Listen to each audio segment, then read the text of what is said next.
ժողովուրդ, մարտի 13-ին Չարենցի ծննդյան օրն է։ Այսօր մենք Չարենցի տուն թանգարանում ենք և մտնելով հենց մուտքի վրա գրված է Չարենց անունը դարձել է մեր խղճի ու արժանապատվության խորհրդանիշը, ու քանի դեռ շարունակվում է Նաիրյան պատմությունը, այդ անունը ժողովուրդը միշտ էլ կպարզի իբրև դրոշ։ Իհարկե գրել էր Սարյանը։ Սիրելի իմ ժողովուրդ, ունեք ժամանակ անպայման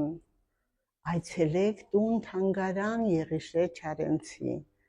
Գիտեք ինչու է Չարենցի անունը կոչվում Չարենց, որովհետև փոքր ժամանակ մանկության տարիներին շատ չար մանուկ է եղել,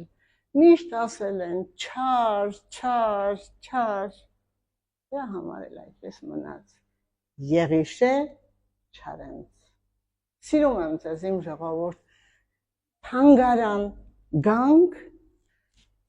ծանոթանանք մեր անվանի բանաստեղծի հետ, որպեսզի լինենք գիտակ,